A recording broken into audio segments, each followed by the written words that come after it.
There is a film so deeply woven into the cultural fabric of the 20th century that most people believe they know every frame of it by heart.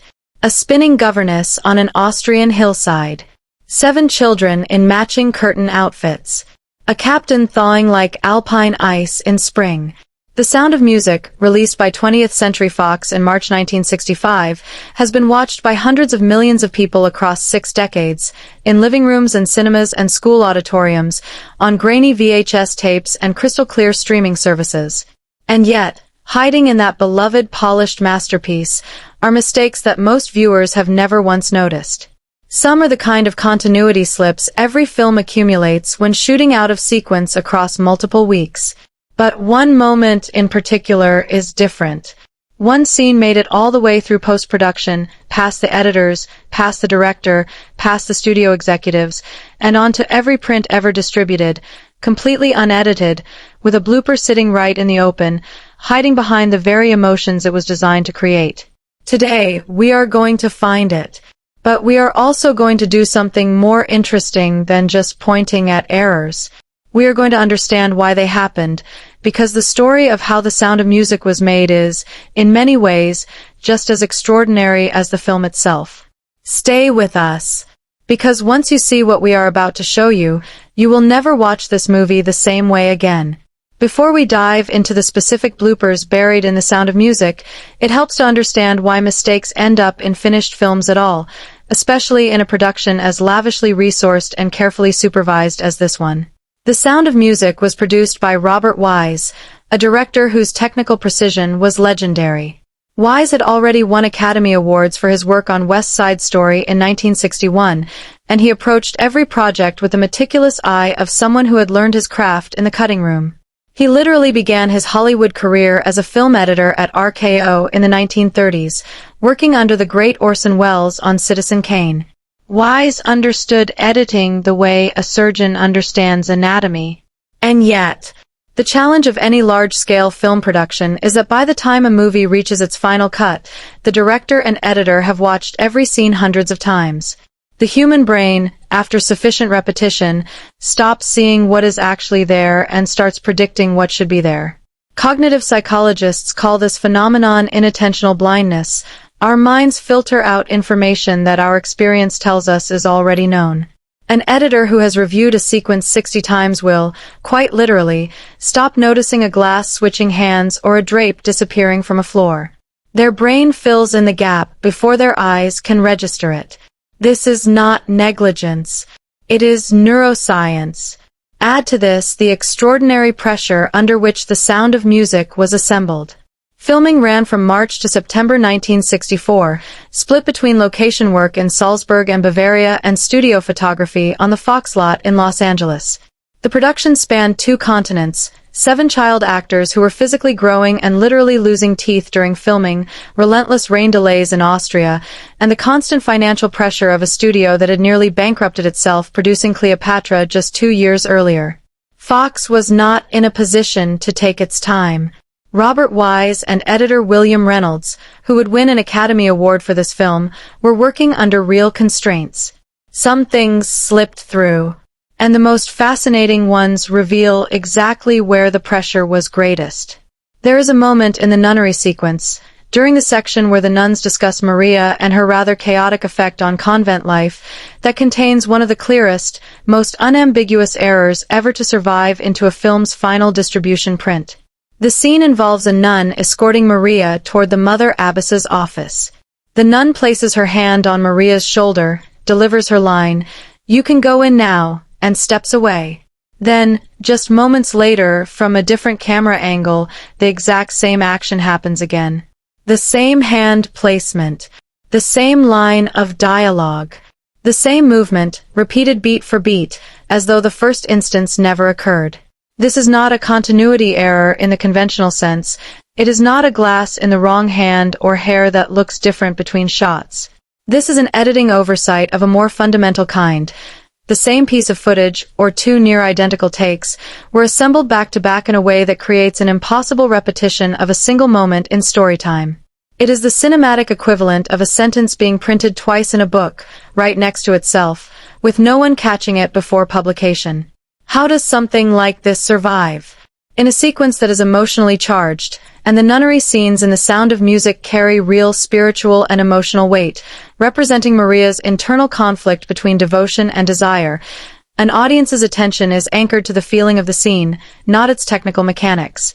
The nuns, the music, Julie Andrews' expressive face, all of it is pulling the viewer's focus precisely away from the staging of a background character. It is the oldest magic trick in cinema. Draw the eye toward wonder, and it will not notice the seam in the curtain.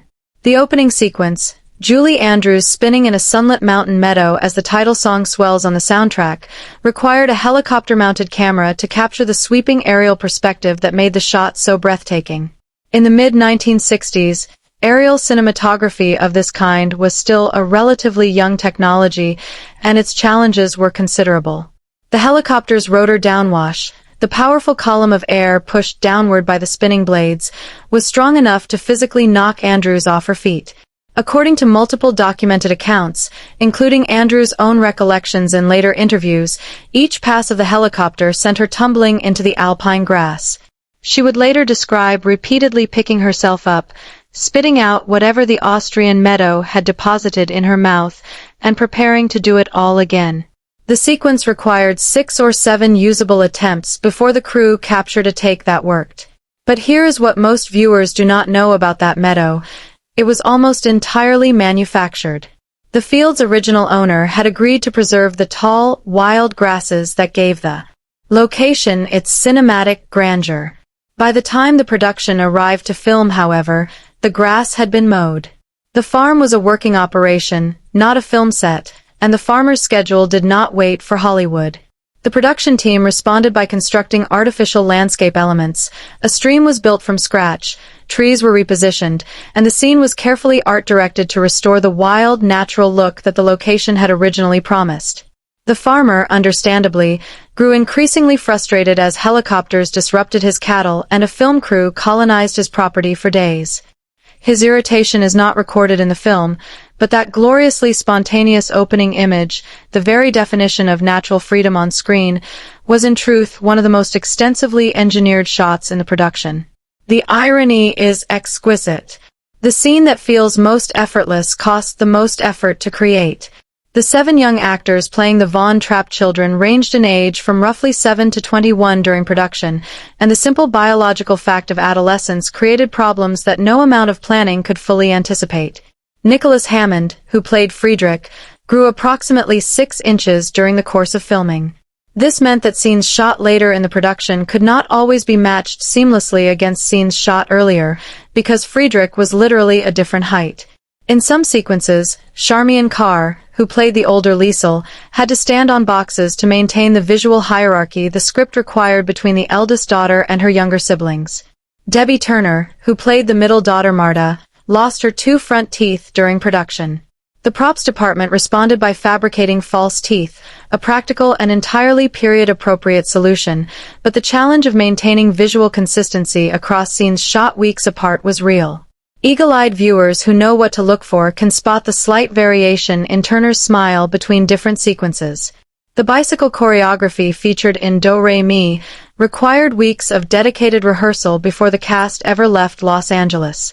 Choreographers Mark Bro and Dee Wood worked with the children on the 20th Century Fox studio lot, drilling the precision riding patterns that the sequence demanded. The goal was to make a highly choreographed routine feel genuinely spontaneous and joyful, and it succeeded so completely that most audiences never register the hours of preparation behind those few minutes of screen time. The puppet number, The Lonely Goatherd, presented similar logistical demands. Professional puppeteers Bill and Cora Baird constructed the marionettes and then spent 3 weeks teaching Julie Andrews and the child actors how to manipulate them convincingly. Every string pull, every little kick of a puppet's leg, every bob of a carved wooden head was choreographed and rehearsed until the children could perform it smoothly enough to sell the illusion that they were controlling the puppets themselves, not the other way around. There is a scene in The Sound of Music that audiences have watched for 60 years as a moment of pure, sun-drenched comedy. Maria and the Von Trapp children tumbling out of a rowboat into a sparkling lake, all laughter and splashing and family chaos.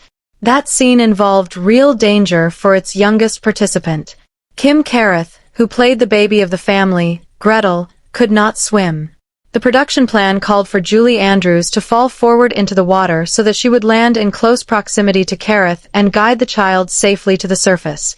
It was a reasonable plan, except for the fact that plans, in the chaos of live film production, frequently go wrong. During one of the takes, the sequence required 4 repetitions of the boat capsizing. Andrews fell backward, away from Gareth, rather than forward toward her. For a brief, frightening moment, Gareth was left alone in the lake, unable to swim, her head going under. Crew members responded quickly.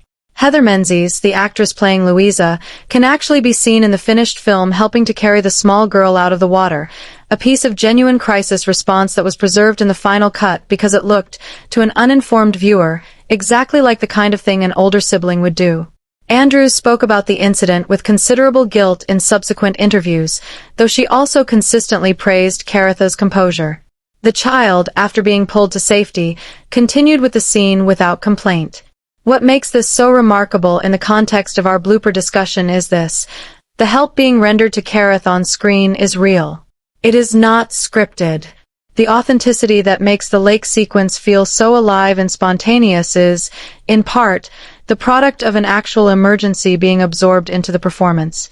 The emotional climax of Maria and Captain Von Trapp's romance, their tender, moonlit kiss in the garden, is one of the most gracefully staged moments in the film.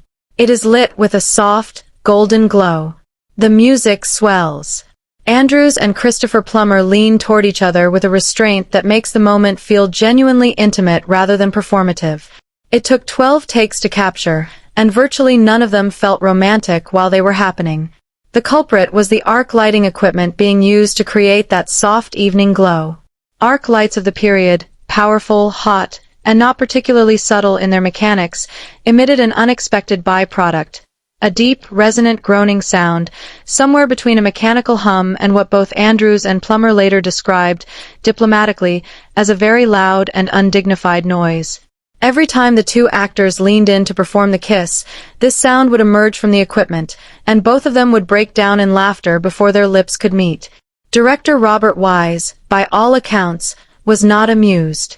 Time in a film production is money in a very literal and non-metaphorical sense, and a kiss scene that had already consumed the better part of an afternoon was an expensive joke. Wise eventually redesigned the lighting setup, deliberately using a lower-key, semi-dark arrangement that reduced the arc light usage and, crucially, eliminated the problematic sound. The final result, that seamlessly romantic moment, was achieved not in spite of the chaos but through creative problem-solving in direct response to it. The softer, more intimate lighting that Wise adopted as a practical workaround actually enhanced the emotional quality of the scene. Sometimes necessity does not merely mother invention. Sometimes it mothers something better than what was originally planned. Plummer, who had famously nicknamed the film The Sound of Mucus in his more sardonic moments, later reflected with genuine warmth on Andrews' professionalism and charm during the scene. His comment that it was impossible to remain emotionally cold in her company was not a piece of press junket sweetness. It was the observation of an actor who had entered the production deeply skeptical and found himself genuinely moved by his co-star. Beyond the singular unedited blooper that opened our discussion, The Sound of Music contains a number of continuity errors that reward repeated viewing, not because they undermine the film, but because they reveal the remarkable complexity of assembling a production of this scale. During the scene in which the children perform for the Baroness, Liesl is clearly in the process of lowering her guitar in a wide shot, hands mid-movement, the instrument still elevated. In the immediate close-up that follows, the guitar is already on the ground. The time between those two shots, in the story world of the film, is 0 seconds. In reality, they were filmed on different days, possibly weeks apart, and the guitar's position was not precisely matched. Captain Von Trapp's props have a tendency to migrate between shots. A glass moves from his right hand to his left between cuts in one scene.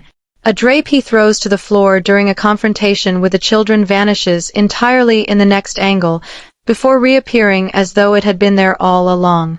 These are the fingerprints of shooting out of sequence. The prop master's meticulous notes notwithstanding, small objects in the hands of actors do not always return to precisely the same position when a new angle is set up on a different day. Location shooting introduced its own layer of continuity challenges. During a carriage ride through the streets of Salzburg, the same shop front, a hair salon, appears twice in rapid succession, visible first on one side of the frame and then again moments later as the carriage appears to have continued down the road. The implication is clear. The same street was used more than once to suggest a longer journey, and the repeated storefront is the tell. Hair continuity, always one of the most notoriously difficult elements to maintain in film production, suffers noticeably during do-re-mi. Wide shots show hair blowing freely in the Austrian breeze. Close-ups, filmed separately, show hair immaculately controlled. The mismatch is the product of shooting on different days in different weather conditions. The wide shots captured the natural environment of Salzburg while close-ups were managed under more controlled circumstances. None of these errors dilute the film's power. They humanize it. They are the evidence that behind every piece of apparent magic is a production crew doing their very best under imperfect conditions, and that the magic, when it works, works regardless. Among all the mistakes in The Sound of Music, one of the most quietly fascinating is also among the most specific. The film is set in 1938, in the months surrounding the Anschluss, the annexation of Austria by Nazi Germany. The production design team, working in 1964, did an impressive job of recreating the period aesthetic. The costumes, the architecture, the political atmosphere, all of it was carefully researched and rendered. And then there are the tires.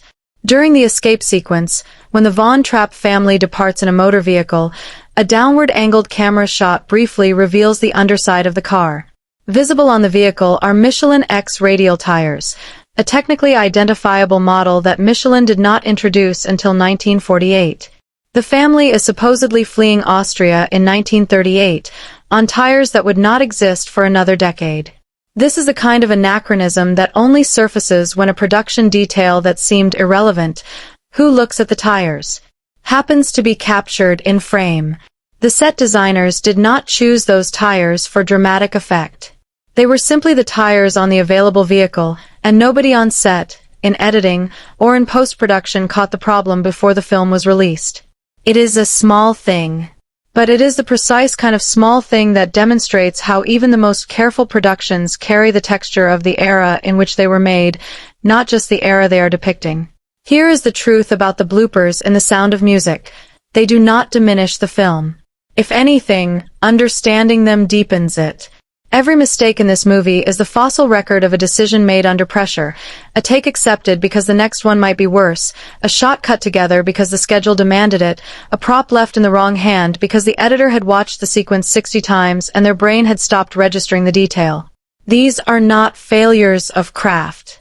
They are evidence of craft, the craft of making something human and imperfect and alive.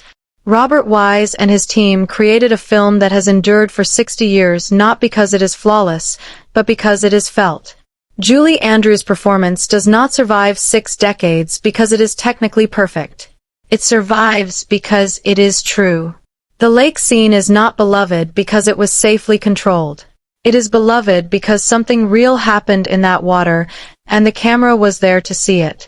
The unedited blooper in the nunnery sequence, that repeated action, that visible seam in the otherwise seamless fabric, did not stop The Sound of Music from becoming one of the highest-grossing films in history. It did not stop it from winning 5 Academy Awards, including Best Picture and Best Director. It did not stop it from selling hundreds of millions of tickets across multiple decades and inspired generations of theatergoers to return to Salzburg in pilgrimage. It just stayed there, quietly, in every print, on every screen, waiting for someone to look closely enough to find it. Now you have. So the next time you sit down to watch The Sound of Music, and there will be a next time, watch it differently. Not with the detached eye of a critic looking for error, but with